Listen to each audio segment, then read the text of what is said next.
خصوصیات کی ایک نسل سے دوسری نسل میں منتقلی، مثال کے طور پر بچوں کی ان کے والدین سے مشابہت۔ ایمبریولوجی، ایک ایمبریو سے ایک پورا جاندار بننے کے عمل کی اسٹڈی کو ایمبریولوجی کہتے ہیں۔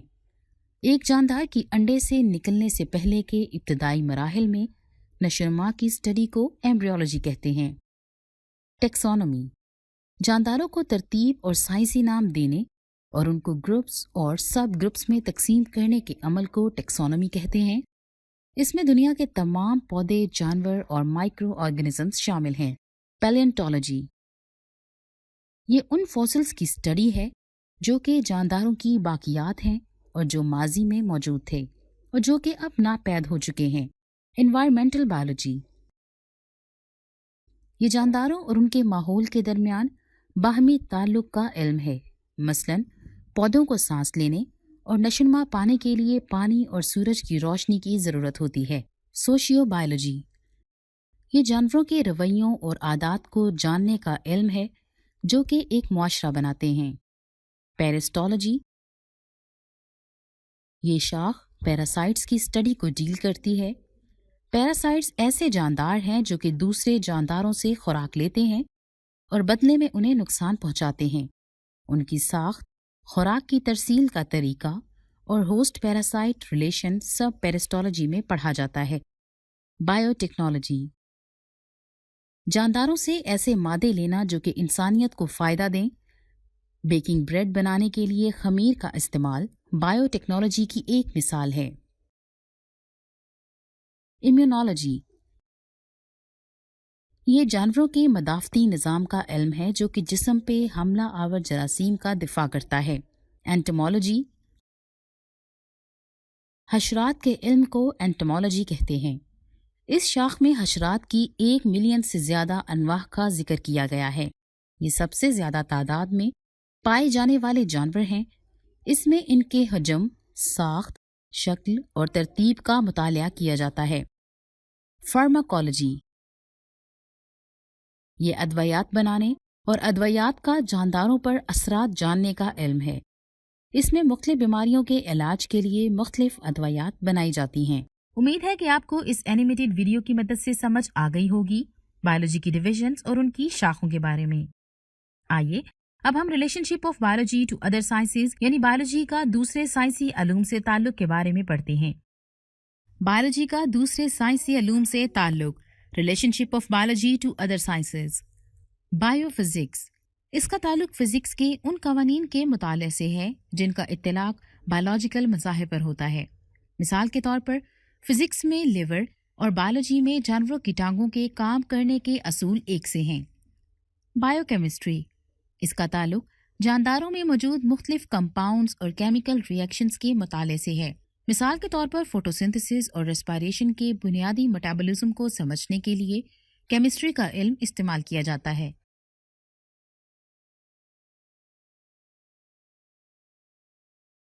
بایو میتھمیٹکس اور بایو میٹری۔ بایو میتھمیٹکس یا بایو میٹری، اس کا تعلق میتھمیٹکس کے اصول اور طریقے استعمال کر کے بایولوجیکل اعمال کے مطالعے سے ہے۔ مثال کے طور پر تجرباتی کام کے بعد اکٹھے ہونے والے اعداد و شمار کے تجزیے کے لیے بایولوجسٹ کو میتھمیٹکس کے اصول استعمال کرنا پڑتے ہیں۔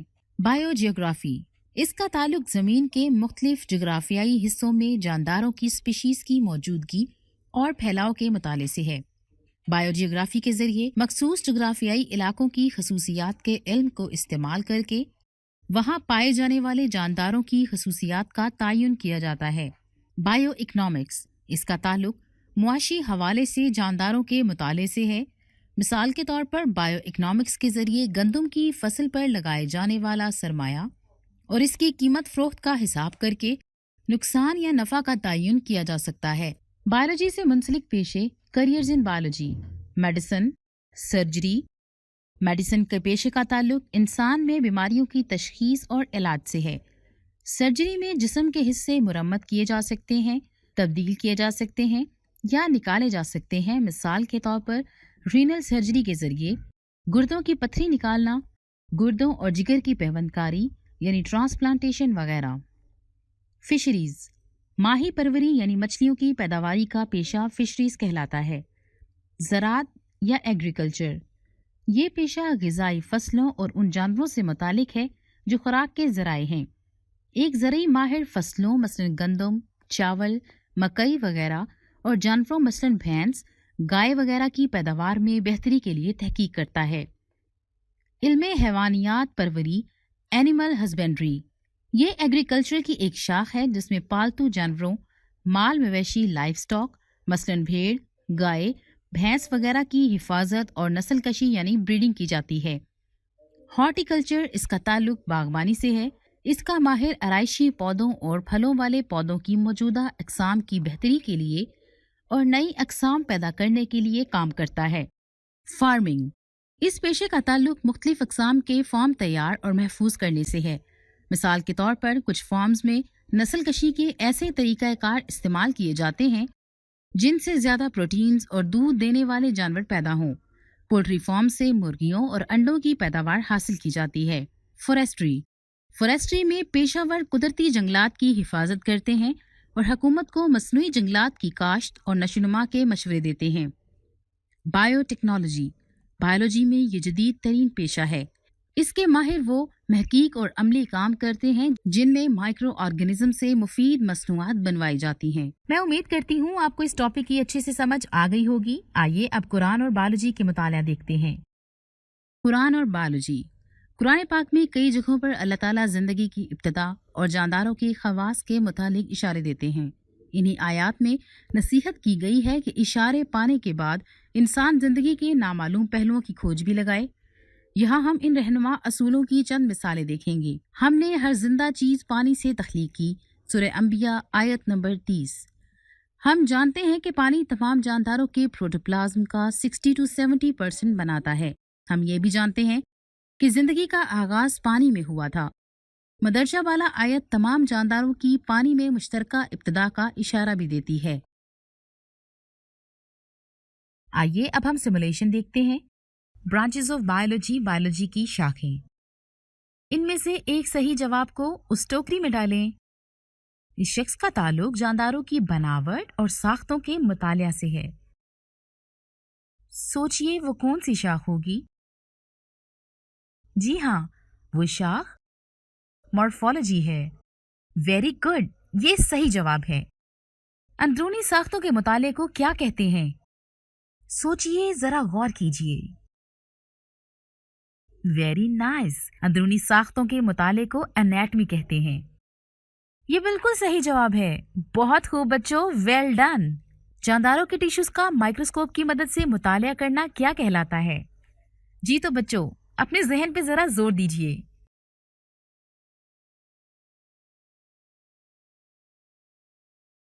ویری گڈ، یہ ہسٹولوجی کہلاتا ہے۔ Well done, I am impressed. Cell اور سیل میں پائے جانے والے آرگینیلز کی ساختوں اور افعال کا مطالعہ کیا کہلاتا ہے؟ تھنک۔ ویل ڈن، یہ سیل بائیولوجی کہلاتا ہے۔ دس گونا بی انٹرسٹنگ۔ اس شاخ میں جانداروں کے جسم میں سر انجام دیے جانے والے افعال کے بارے میں علم حاصل کیا جاتا ہے۔ ذرا سوچئے وہ کیا ہوگا؟ جی ہاں، بالکل صحیح، یہ شاخ فزیولوجی ہے۔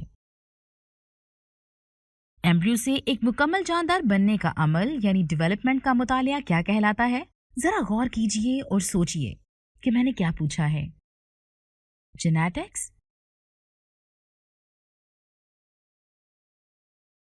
او نو، یہ جواب غلط ہے۔ اور سوچئے، ذرا ذہن پہ زور دیجئے، اس کا صحیح جواب سوچئے۔ جی ہاں، یہ عمل ایمبریولوجی کہلاتا ہے۔ Well done. یہ شاخ جانداروں کے سائنسی نام رکھنے اور ان کے گروپس اور چھوٹے گروپس میں گروہ بندی یعنی کلاسیفیکیشن کا عمل ہے۔ جی ہاں، ذرا سوچئے کہ یہ کون سی شاخ ہوگی؟ کیا بات ہے، آپ نے تو بالکل صحیح اندازہ لگایا۔ یہ شاخ ٹیکسونومی ہے۔ وراثت سے مراد خصوصیات کا ایک نسل سے دوسری نسل میں منتقل ہونا ہے۔ غور کیجئے اور سوچئے، آرام سے سوچئے۔ جی ہاں، اس شاخ کا نام جینیٹکس ہے۔